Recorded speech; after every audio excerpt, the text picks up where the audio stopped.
Abantu babiri bafiiriddewo mu kabenje akagudde ku luguudo lwa Northern Bypass mu bitundu eby'emasanafu ng'abafudde omu ategeerekeseko lya kiwanuka ng'abadde mutuuze w'Egganda ng'ono abadde ava Namuŋŋoona ng'adda Busega kw'ossa omugoba wa boodabooda abadde ku pikipiki namba UFP 463 era atategeerekeseeko mannya. Bano bavudde eri nga bayisa ate nga n'emmoloka zizze bbiri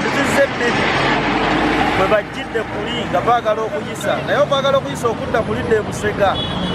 Basangidde endala wewafudde obuzibu abantu tebakyasobola kudda sayidi eno ne tebakyasobola kudda eno bwe kufudde akisidenti. Kati oli owamadduka eri oleeta buleesi ate nga owa booda n'owa piki owa mmotoka naye yanditunudde ku muntu oyo.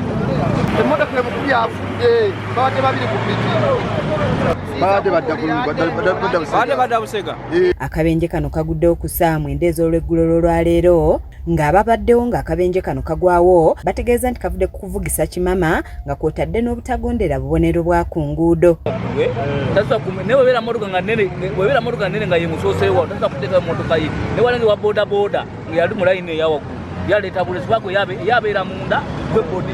Tugoberere alozi eziri ku nguudo kubanga omuntu ava eri waggulu oba ojja kibi nnyo kubanga oli waboda nojja n'osalamu busazi kubanga n'ava eno wansi yaba akimanya ali ku mukono. Osobola okuba nga ovudde eri waggulu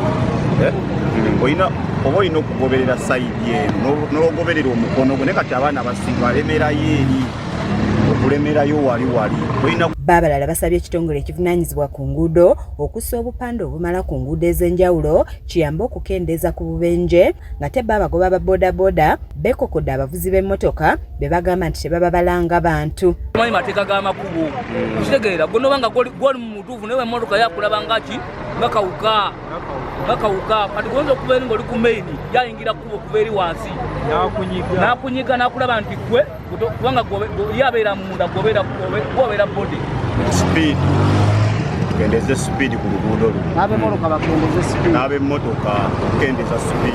Guno si gwe mulundi ogusoose ng'akabenje kagwa mu kifo kino kye kimu nga buli kiseera wabaawo obubenje obugwawo era abantu ne bafiirawo nga ne gye buvuddeko waliwo omugoba wa boodabooda eyatomererwawo n'afiirawo Mbulaga. Wabaddewo akalippagano k'ebidduka okumala ekiseera ekiwaliriza poliisi y'ebidduka okujja bukubirire okutaakiriza embeera nga mu kaseera mpawo kaaga waliwo abamu ku b'eŋŋanda z'abagenzi abatuuse mu kifo kino wakati mu miranga n'okwaziirana nga n'abamu bazirise. Oluvannyuma poliisi eggyewo emirambo ne gitwalibwa mu ggwanika e Mulago gisobole okwekebejjebwa nga n'okunoonyereza bwe kugenda mu maaso. Okubiriza baboodabooda bannaffe okugenda empola kubanga oluguudo luli dangerous nnyo temuli hampusi wabula okubanga kyerinebena sadimira kweziri buli kimu. Kizza Peter yakusakidde eggulire lino ku lwa KSTV agaleero.